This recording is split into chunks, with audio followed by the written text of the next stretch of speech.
Hello friends, ગામઠી કિચનમાં તમારું હાર્દિક સ્વાગત છે। આજે આપણે બનાવીશું લીલી હળદરને કેવી રીતે આથવી। અહીંયા આપણે લીલી હળદરને એકદમ સરસથી આથી લીધી છે। અહીં તમે જોઈ શકો છો કે જેને આખું વર્ષ સ્ટોર કરવા માટે પણ ઉપયોગમાં લઈ શકો છો। આ જ રીતના પાણી એડ કર્યું છે અને પાણી વગર પણ તમે આ જ રીતના ઉપયોગમાં લઈ શકો છો। ફ્રેન્ડ્સ, ફટાફટ બની જાય છે, સાથે સાથે ટેસ્ટી છે અને હેલ્ધી તો ખૂબ જ છે। તો લીલી હળદરને આપણે મરચા સાથે કેવી રીતના આથવી, શું તમે ક્યારેય મરચા સાથે આથો છો તે કોમેન્ટ કરીને મને ચોક્કસ કહેજો। અને ચાલો આને જોઈ લઈએ કેવી રીતે બનાવવી। સબસ્ક્રાઇબ કરો ગામઠી કિચનને ને બેલ આઇકોન દબાવો લેટેસ્ટ કુકિંગ વિડીયો જોવા માટે। અત્યારે ફ્રેન્ડ્સ હળદરની સિઝન હોય એટલે હળદર અને મરચાંને કેવી રીતના આથવા તે આપણે જોઈ લઈએ। તો હળદરને આથવા માટે અહીંયા મેં 250 ગ્રામ હળદર લીધી છે। જે આપણે આ રેગ્યુલર પીળી હળદર આવતી હોય તે વધારે લીધી છે અને આંબા હળદરના 2 પીસ લીધા છે આ રીતે। એટલે કુલ છે મારી પાસે 250 ગ્રામ। અહીંયા 3 નંગ હું તીખા મરચાં નાખવાની છું।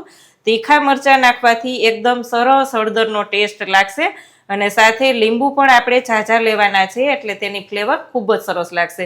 તો અહીંયા આપણે હળદરને ધોઈ સૂકવી અને એકદમ સરસ કોરી કરી લીધી છે। તેની આપણે છાલ કાઢી લેવાની છે। તો હળદરની છાલ કાઢી લેશું। અહીંયા આપણે હળદરની છાલ કાઢી અને આ રીતે ગોળ ગોળ પીસીસ કરી લેશું। આ જ રીતે આપણે પતલા પતલા અને ગોળ ગોળ પીસીસ બધા જ ના કરી લેશું। અને આંબા હળદર ને પીળી હળદરને બંનેને સાથે જ આપણે કરવાના છે એટલે આ જ રીતના હું બધા જ કરી લઉં। બધી જ હળદર કાપી લીધી છે, તેમાં નિમક નાખી અહીંયા આપણે 1 ટીસ્પૂન નમક લીધું છે અને બધું જ ચલાવી લેશું।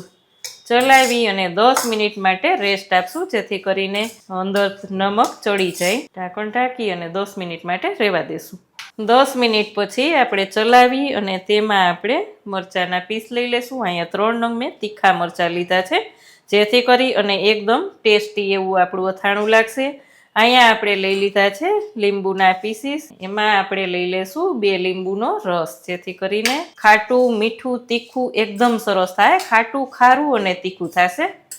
અહીંયા આપણે હળદરને આથી અને તૈયાર કરી લીધી છે, એક જારમાં ભરી લેશું। અહીંયા આપણે બધી જ હળદરને જારમાં ભરી લીધી છે, એક બાઉલમાં પણ લઈ લીધી છે। આ જ રીતના તમે ઉપયોગમાં લઈ શકો છો અથવા તો પાણી નાખી અને આ રીતના પણ લઈ શકો છો। 1 વીક સુધી એવી ને એવી રહેશે અને આને પણ તમે ફ્રીજમાં રાખી અને આમનેમ 1 વર્ષ સુધી પણ ઉપયોગમાં લઈ શકો છો।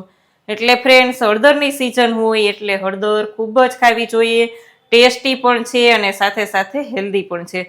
તો તમે આ રીતે ક્યારેય હળદરને આથો છો કે નહીં તે કોમેન્ટ કરીને મને ચોક્કસ કહેજો। કેવી લાગી આજની રેસીપી? જો સારી લાગે તો વિડીયોને લાઈક અને શેર કરજો। ચેનલમાં નવા હોય તો સબસ્ક્રાઈબ કરીને બેલ આઇકોન પ્રેસ કરજો। આવજો ફ્રેન્ડ।